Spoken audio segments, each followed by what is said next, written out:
Hi and welcome to the 5-Minute Business Boost, where you get to choose your 5-minute investment. I'm your host, Sam Hicks, and I'll be discussing topics under the headings of business development, marketing, photography, and much more.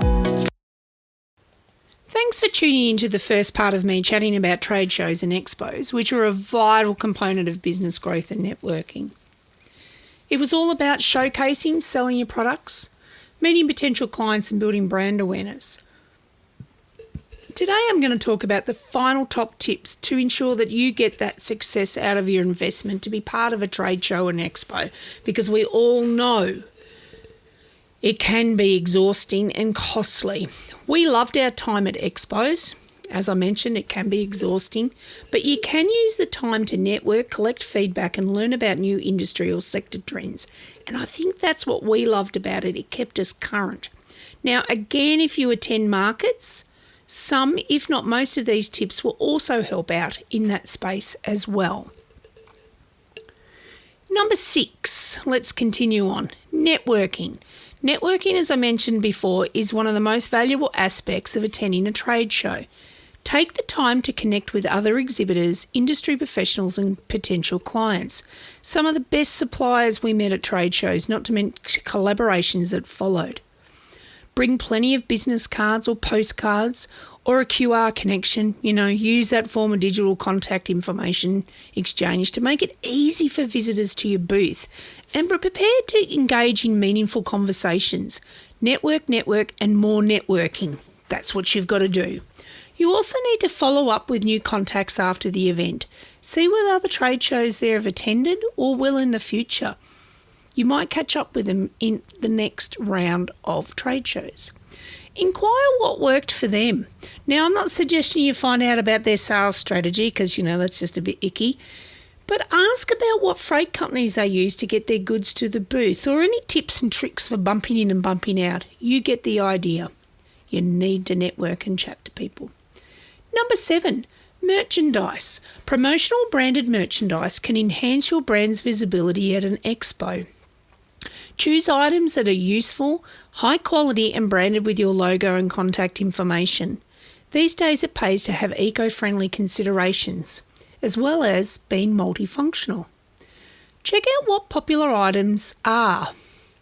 At the moment online it seems to be pens and tote bags and t-shirts, stationery and water bottles. But think about what your clients might like or what is pertaining to your industry.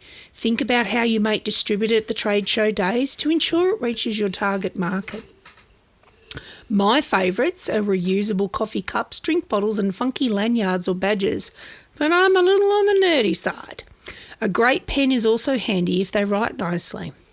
Now, if you have a bit more budget, kids might love key rings, folding flyers. They're those little round things that you sort of fold up into a neat little ball or a flat disc. And you can sort of fly them like the frisbees. In the old days, it was plastic frisbees. These days, they fold them. Or it might even be a USB stick. Because if they're at secondary college, it will save mum and dad buying them. And the kids usually like them because, they might come on a lanyard. They're handy. Men might like an insulated satchel or a mini tool set. Mum might like a platter, a great coffee cup, a towel for the beach or the pool, a wine glass even, or even a nice cheese knife. Or better, offer a small selection they can choose from. Best one I heard about lately was a coffee beverage voucher for the trip home. How cool is that? Number 8, incentives. Now, offering incentives can attract and retain visitors at your booth. Consider running contests, offering discounts or providing free samples. Even a mini version of what you're selling might be just the thing to create a lasting memory and, more important, a future option. We made thousands of miniature little planter pots, and they were just a little giveaway that we gave away from our trade stall or booth. And the best one I've seen of late was a 3-question quiz into a draw for a great hamper. So these incentives need to be creative, but can, if done correctly, create a little bit of excitement and encourage visitors to engage with you. Ensure your incentives are relevant to your audience and align with your overall marketing goals. And best piece of advice I've read, if they're physical items, they're not for every visitor. Be choosy. Be strategic. Number 9, acquiring leads with an offer. Now, one of the most effective ways to capture leads at a trade show is by presenting an irresistible offer. Whether it's a limited time discount, a free trial, or an exclusive product bundle, an enticing offer can motivate visitors to provide their contact details. High value, that's the one. Position the offer predominantly at your booth and make sure it's clear what visitors need to do to claim it, such as filling out an online form, save the paper and data entry later, or scanning a QR code. Now, by tying the offer to an action, you not only gather valuable leads, but you can also ensure that the individuals you connect with are genuinely interested in your products or services. This strategy can work in your favour for successful follow-up and interactions after the event. Number 10, we're nearly there, folks. Catalogues. Having a well-designed catalogue on hand can provide visitors with detailed information about your products and services. Ensure your catalogues are visually appealing, easy to read, and contain up-to-date information. Distribute them to interested visitors and have a digital version available for those who prefer to access information online. Ours, when I look back at, were crude things. They were basically just photos or images in a photo-style album. And we later progressed to printed soft copy books, sort of a soft style of catalogue, landscaping orientation, full colour. But they dated so quickly, and after a week of expo, the books or the catalogues would be scuffed and horribly looking at the end. And also they dated, so digital ones are the best. Issuu is a great app for this, as are digital flip books that can be embedded into a landing page or a website using WordPress. Again, QR coded. Okay, so here are the bonuses I was going to talk about, the marketing, pre and post event. Effective marketing is crucial for a successful trade show. You need to use that website, your social media and your email marketing to promote your presence at the event. Every digital marketing channel that is relevant needs its own message about what you're going to do. You need to post, link, whatever you need to do to showcase it, and showcase when and where you're going to be. Talk about behind the scenes, all of those things. Don't forget your Google profile. You can post updates or list an event. With your email marketing, you could offer an incentive or a code or a discount. Same with your socials. This will enable tracking to see how effective that messaging was. Share details about your booth location, the products that you'll be showcasing, and any special offers or activities. And see if you can weave it into a story. Showcase the event. Remember, it's not just about you. You need to engage with your audience before, during and after the event to maximise that reach. Showcase that you're out there doing things. And remember tip 4, last episode, email capture. Consider what you'll reach out post-event. Is there some incentive if they purchase post-event, or is there some leftover stock that you need to move that can be sold with an expo discount? Food for thought. Using pre-awareness of the event. Now, leveraging that pre-awareness can help you attract visitors to your booth.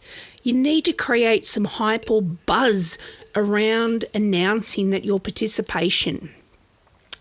And you need to do it well in advance. Use teasers. Think of a countdown, sneak peeks behind the scenes. You need to be able to generate interest, even if it's just hints 3 months out and then more details as the date gets closer.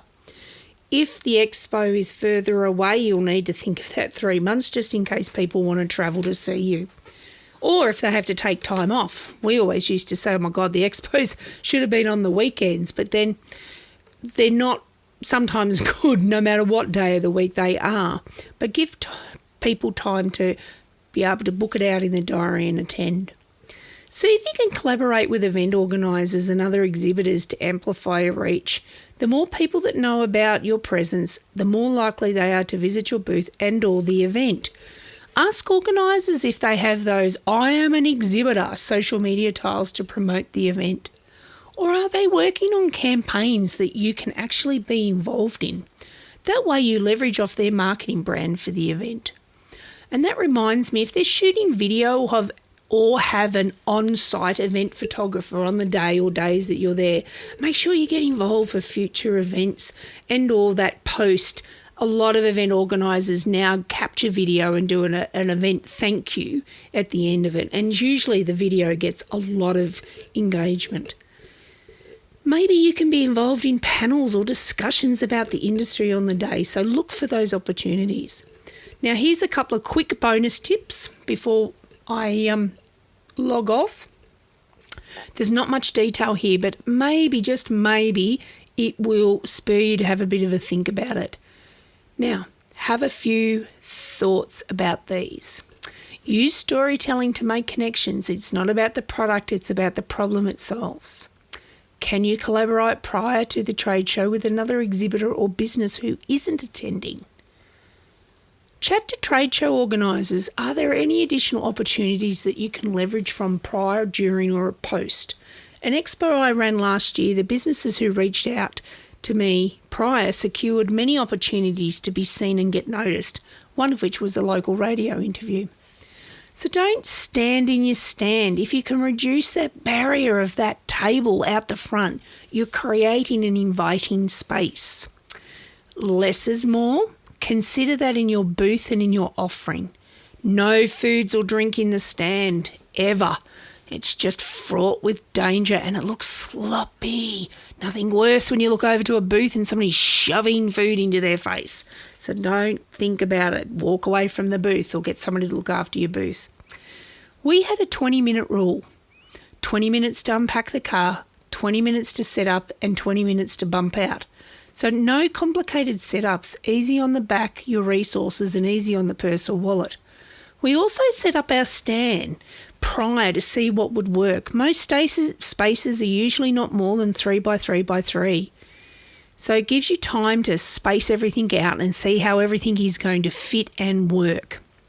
So, from eye-catching signage to effective networking, each of these tips can be and should be a critical part in your success of being part of a trade show or an expo. The real key, though, is to start planning early, stay organised, and focus on creating an engaging memorial. I always get that word muffed up. A memorable experience for your visitors. With the right approach, your trade show participation can lead to significant business growth and opportunities. You never know what will happen, people. You've got to be in it to win it. And yep, it will take a few to get into the rhythm and get the processes right. And most of all, remember, have fun. And best of luck, and let me know how it goes. Until next time, cheerio. Thanks for listening to the 5-Minute Business Boost. For more information, follow me on socials, sign up for my newsies, or check out my website to see how we can work together to reach your small business goals. Remember, anything is possible, especially in the northeast of Victoria. Until next time, cheerio.